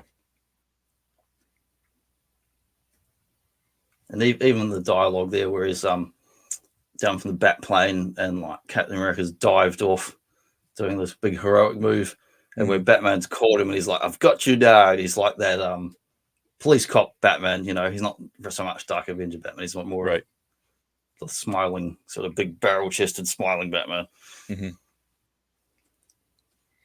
Yeah, this was a good one. And a bit longer than other books too. It's got a good page count. It gets quite a bit longer. And it's interesting they put this one under the Elseworlds banner. Yeah. I don't think they did that with the other ones, but this one is branded as Elseworlds. Oh, that's fun for some reason.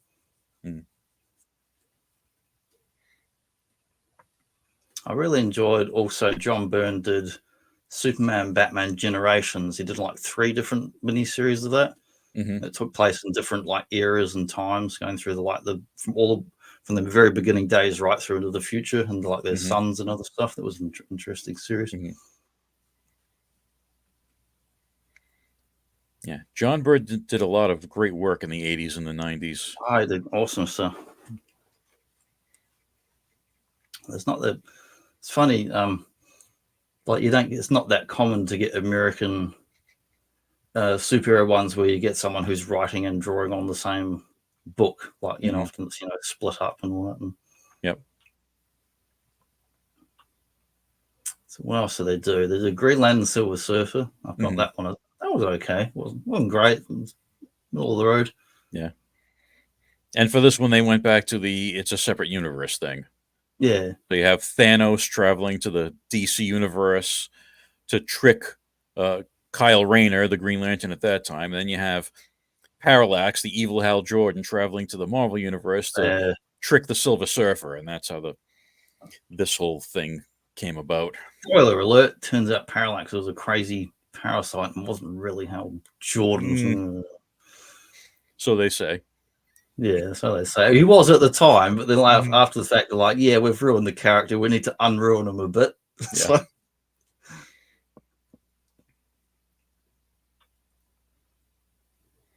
what else do we get? We got Darkseid versus Galactus. I never owned this one. I saw it in the shop and kind of thumbed through it one day, but it'd been wasn't any money in the budget this one come out, so I didn't have any money to buy it. So. This is another John Byrne one, and this one was kind of interesting. Galactus, this is before, I guess this takes place before Silver Surfer met the Fantastic Four, because he's still Darkseid's herald. And the planet he finds for Darkseid to consume is Apocalypse. So that's the basic plot of this. And it's funny, he goes to Apocalypse, he sets up his machine, and Darkseid doesn't do anything to stop him. He goes to feed, and he can't feed. He's like, what's the problem? He's like, oh, my planet has no soul. Go ahead, try to eat what's not there. Bad juju. There's nothing for you to consume on Apocalypse. Be gone. That's good. But of course, there's all kinds of fights in between. There's Silver Surfer fighting Orion, because for some reason Orion doesn't think Apocalypse should be destroyed in this manner, because he wants to kill Darkseid. Yeah, I only saw this one. I mean, I have read it years later, but I saw it in the comic shop. But it's one of those ones I wish, of all these crazy crossovers and back then that most of them I still have. I wish I'd been able to pick this one up back then, just because I like John Byrne stuff. Yeah, and you can see with Darkseid, with Galactus design, Byrne went back to the Kirby Silver Age, where he's wearing the shirt sleeves and he's got the bare legs under his skirt. Yeah, you gotta have some bare legs. You can't be an evil dude without a bit of a tunic or a man's skirt like Doom or Darkseid or Galactus. Just shows how manly you are, bit of your Scottish side coming out.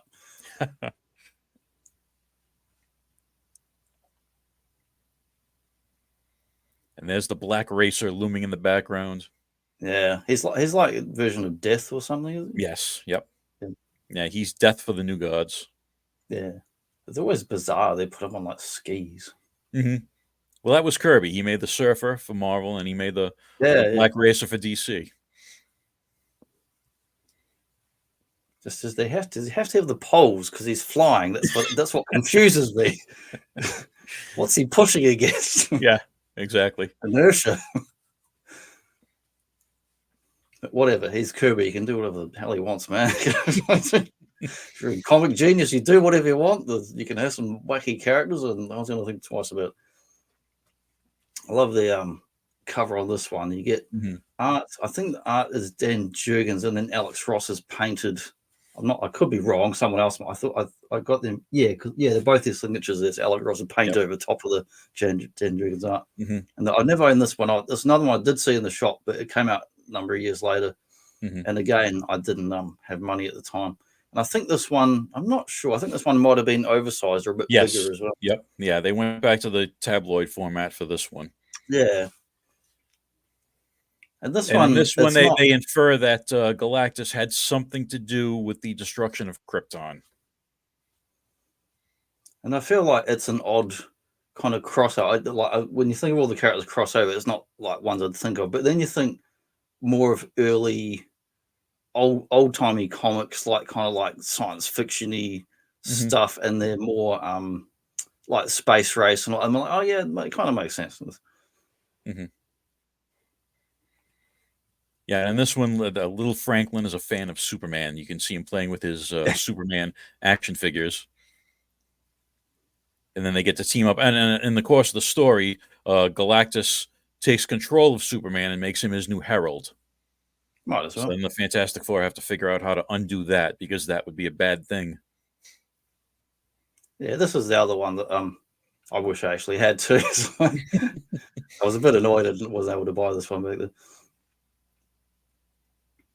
Because I did also did not crossovers, but following on from this, we got those big tabloid Alex Ross books where it was like Superman, Peace on Earth, Batman, War and Crime, Wonder Woman, something or other. There was a Flash one, and they were beautiful, beautiful books. And for years, I was going to buy them, but I was buying too many single issue stuff back at the comic shop, and they'd always be there in trades. I thought, oh, I'll get them next time. Get them next time.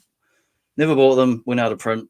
No, they did reprints only in a tiny volume. The art looks terrible. The gutter bleeds terribly. I'm like, I mean, it's still good. You can get them in a single volume, but man, I really wanted those single volume ones, and I deeply regret not buying them for that beautiful Alex Ross artwork.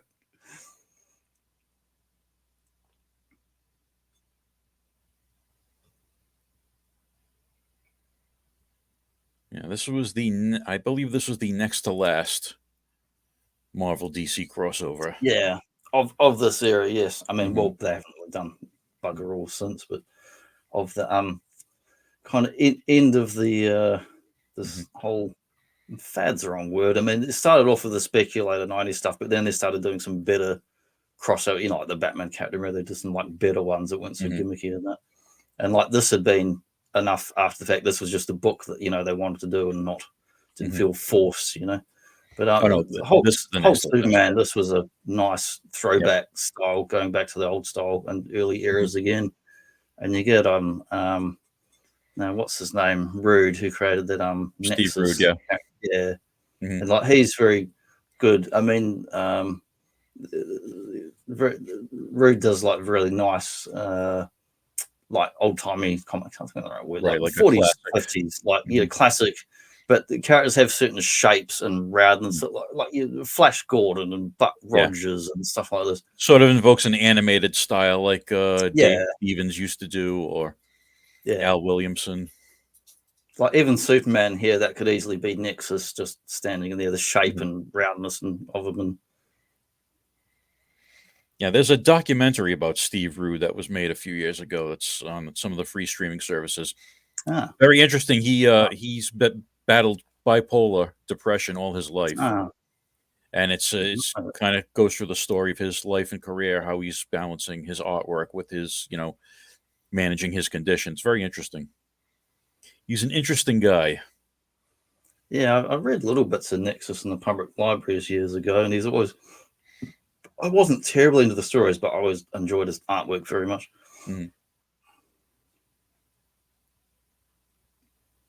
And Superman gets that kind of Fleischer squinty eyes there. Like, I like that kind of look. Yeah, classic interpretations, and this is the very early Hulk, just the big brute who wants to be left alone. Yeah, he's got the old Frankenstein's monster. Yeah, caveman forehead, mm-hmm. and he's hanging out in those. I always forget the state. It was like Badlands or Nevada, or wherever it is, the testing site. He's always hanging around these rocky areas. Mexico, somewhere around there. Yeah, Mexico. That's it.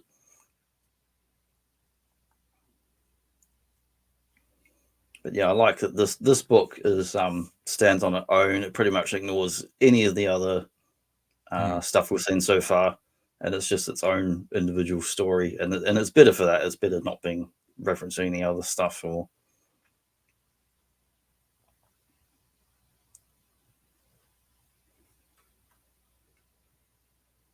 And this one, I don't think the Superman is the all-powerful, Silver Bronze Age Superman.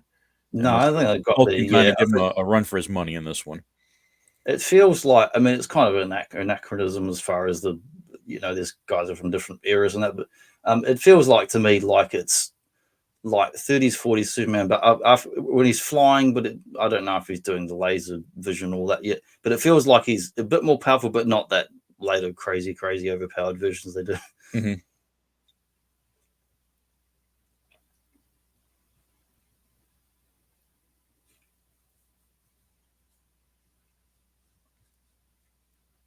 But yeah, I really enjoyed that book. I only got to read this one in the public library. I think I read it in the Christchurch City Public Library one day. I went in there and I'd go and thumb through and look at different stuff. Didn't even know it existed. And I was in the section where they had like comics and that. And I was like, whoa, what's this? This Hulk Superman. This is several years after all the other crossovers.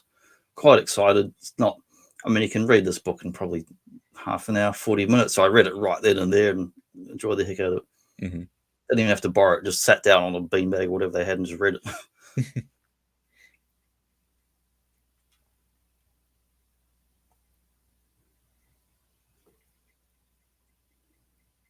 That's how I got to do a lot of my comic reading in the late 90s and early 2000s. I mean, I was buying stuff, but couldn't afford to get a lot of trades and things are pretty pricey. So I'd always go to the public libraries and read whatever they had.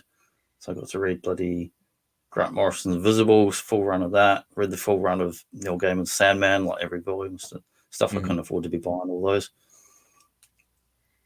In the days before the internet, you had the library. Yep. Yeah. Well, the library's still there, but I just don't go there no more. Yeah. There's 1-2 blocks from my house. I don't even. It's not worth my time of day because I can go on Amazon. Anybody go to libraries anymore? Some people go to like some older folks that don't really use computers go to. They use computers in there and stuff. And yeah.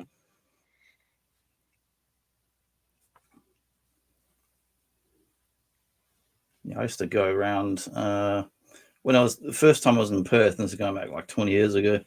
I'd go to the comic shop and that, but I used to go around about 4 different libraries. I lived in the city, and I'd get on the train. I'd go to 4 different libraries, and you could get between 15 to 20 items at each library. So sometimes I would have between 50 to 60 different comic trades piled up around my room, and I'd keep them in separate piles so I knew where to take them back and didn't take them back to the wrong library in a different suburb. So I read a heck of a lot of comics in those period of years. That's good. Yeah, I had a system. Read all the books. Kids don't read enough comics these days. Yeah. And I'd read other stuff I wouldn't really read, like bloody Chip Kid and other things, and any kind of indie stuff that was there. And I'd just pick it up and take it home and read it. Didn't get into that Elf Quest or whatever that was. Like, no, that was too girly for me. Oh, Elf Quest. Very nice book, though. Elf Quest is one of my favorites of all time. It's brilliant. It's absolutely brilliant. But I don't like pixie-eared characters. I don't like the Smurfs. I like the Zelda video games, but I don't like things that point Spock. I love Spock, but everyone else the point he gets a free pass. I don't know why. I've got a real thing about pointy-eared, pixie-looking characters. I just can't read them.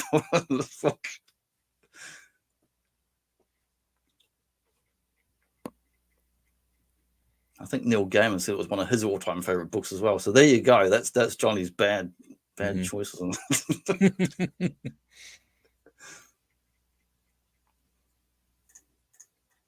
Yeah, this has been good fun looking back at these crossovers. Where to next? Is that the end? Yeah, that's the end of this one. But I have one more. I have one more for you. Oh yeah, well, let's go. The actual last crossover from 2003 would be. Hang on. Oh yeah, sorry, I forgot about this one. That one. Probably because it was so bloody awful. Yeah. So after it was canceled in 1984, they went back to it in 2003, and Perez finally got the chance to draw JLA Avengers. That's the only reason to own it. My book. One of the most iconic covers, I think, is this one. Yeah, that's cool. Man holding the shield and Mjolnir, which I do have signed by Perez right here. Before he passed, I saw him a couple times. So, and I think they did this just as an excuse to allow George Perez to draw every single character in both universes, because every character that was an Avenger or a Justice Leaguer was in this story. Yeah. I mean, they're all on this cover. He jammed them all in here. Yeah. The story itself was kind of bad, though. Yeah, and it's pretty much recycled from Marvel versus DC and Contest of Champions, where you have these two cosmic beings that form teams and have to compete against something. But it was a good-looking book. I forgot about. I mean, I have read it, but at the start we mentioned that it was going to be a book in the 80s, and then Jim Shooter put the kibosh on it, and then it was famously just kind of like on hiatus, redacted for 10, 20 years, and now and then you'd get Comic Scene or Wizard would be like, oh, there was this book that was going to come out. It was almost like this dirty rumor underground thing, it's like no one talks about. Yep, and that was the last crossover before Marvel went full corporate. Yeah, with the Disney buyout, and they haven't done anything original material ever since. Where's They're doing the republishing of the stories, but I'm still waiting for that. What's that? Where's my Spider-Man Donald Duck comic? Right. Where is it? Donald Duck, Howard the Duck would be the ones that. They're in the same. They're in the same universe now. They could. Yeah, I guess. But, it's funny though with all the buyout stuff, and it's like they've kind of kept things separate now, like Star Wars books and Spider-Man. But I mean, we got last year we had Predator Wolverine crossover book, but it was okay. It was average. It's nothing special. I mean, everyone else does crossovers. IDW did a ton of crossovers. Well, they did that crossover Revolution thing. Batman Turtles. Oh yeah, Turtles. I think the crossovers now are going into the toy line, right? They're on the toy shelves rather than comic books. Yeah, it's kind of gone that way. Like I was wondering the other day, like when they've done that Turtles of Grayskull. They've still got 3 lines out using Origins bucks. You got Masters Origins into the Toon line, but that's still basically the same line. They've got the WWE wrestling figures, which are now no longer the crossover line. It's just this wrestling, but it's still the Origins figures. Mm-hmm. And they've got that Turtles. That's 3 lines from that one buck. And I was thinking, when that winds up, like I wonder if they'll do something else after that Turtles of Grayskull. Will they find? Well, they already announced it, right? They're doing Masters Thundercats crossover. Are they? Oh, right. I only heard a rumor. I didn't know if that was like they didn't show anything yet, but they did the announcement at San Diego Comic-Con. So they're going to hook me in again, aren't they? That's going to be the next crossover. Is He-Man Thundercats? Sword of Omens versus Sword of Grayskull. Give me Carl beyond Carl. So yeah, and they actually just did the MonsterVerse Justice League crossover as well. Yeah. Oh, I did read. Oh no, actually no, I didn't read. I was going to say I read the Godzilla JLA, but no, I read Godzilla Planet of the Apes, which was from a few years ago. Mm-hmm. Godzilla Power Rangers, they did too. Yeah. Did you read the Godzilla Planet of the Apes one?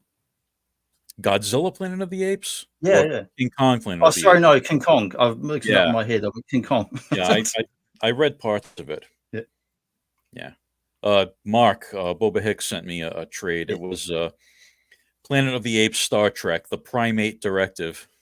In the 90s, actually, they did the X-Men Star Trek crossover as well. That was okay. They did it in 2 books. That was reasonable. Yeah, so there are still crossovers out there, depending on Yeah. IDW's done heaps: Ghostbusters, Power Rangers, Turtles, Transformers. They did the whole G.I. Joe. Revolution Hasbro verse crossover. Oh yeah, that went nowhere. I mean, I like the idea of it, but they did it like a pre-concept to kick off to a movie universe, and it just went nowhere. It did nothing. Right. But I thought it was cool, but like ROM and all that they brought back, and I thought the idea of it was cool, and they should have actually done more comics or another follow-up series or something to it. You know? Yeah, teased me again with Micronauts, and then didn't release any toys. Yeah, it's not fair to like do that. Although actually, I was reading this thing the other day saying that one of the companies is going to be doing bloody Mask. Right, the loyal subjects. Yeah, but they're doing like I don't know if they're going to be reissues or recreating stuff or what they're doing, but they're meant to be old. According to the loyal subject CEO, it's going to be the same scale, same features as the original toys. I just don't know if they're going to be reissues or new toys. Yeah, but it's going to be the same stuff in that style, same packaging, same windowless packaging with the artwork and the logo, and they're really hyping it up. I never had any of it as a kid, so if they do some of those, I'd pick up a couple of them. Yeah, hopefully they'll be readily available. I know the best action figures are available everywhere, at least over here. They're in Target, they're in Walmart, they're on Amazon. Yeah, those worst action figures are everywhere. Some of them on my shelf, just right over here.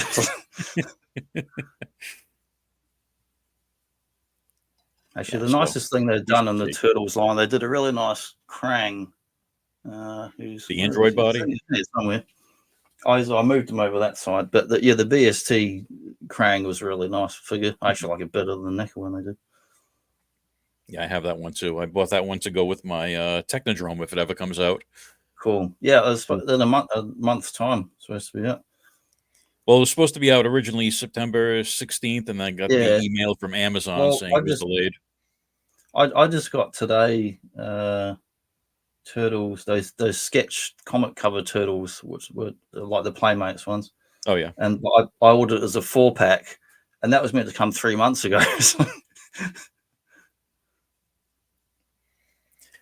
Ever the pre-order delays, just something we deal with as toy collectors. Well, I think Playmates did something weird as far as seeing them to Australia, because at the same time they announced those sketch cover Turtles, which are like the ones with the chubby legs and body dysmorphia looking things, they announced those articulated ones. The articulated ones were supposed to come out like second, but they came out first. As far as when they announced them and that and talked about them and put up pre-orders and all that, but they came out in the reverse order. So yeah, I was lucky to find those. They got released only in Walmart over here in like a cardboard pallet display. Yeah, and once those were gone, that was it. Yeah, here I can order them online, but they're pricey. They're not like, because they're like classed as imports, so they cost more, about double the price of say a Rushu turtle and all that. So I'm going to wait, because there's enough of them sitting around online. I'm going to wait until next year and see if I can get them on sale or something. There's no shortage of turtles around here. Oh no. There's so many turtle toys, it is obnoxious. Yeah. I feel kind of sport for choice recently, because I've been buying like the modern line of the, what do you call it, Mutant Mayhem. Yeah. And they're pretty decent. I've got some more on the way at the moment. The new ones is like a Turtles in high school, but he's got like no mask and like casual clothes. That's a nice figure. And some weird looking lizard thing. I don't know what the heck it is, because it's they're tie-ins to the video game that comes out next month. As far as like, I guess the character is actually new in that game, as far as I know. Yeah, the next thing I have on pre-order is the next classic 4-pack with Casey / Mutagen Man and nice. Rat King. Yeah, cool. Yeah, they've done Mutagen Man right this time. They got his parts in there. Yes, sir. Well, this was a good talk. Thanks. Good pretty comic book talk. For reissues recently. Yeah, I look forward to it very much, and we'll keep in touch about what we want to do next time, because my I write stuff on the wall. Actually, I should be able to look over here. My memory is terrible. But I put little post-it notes and cards and stuff on there, and so we'll see if I've actually managed to write. What are we doing?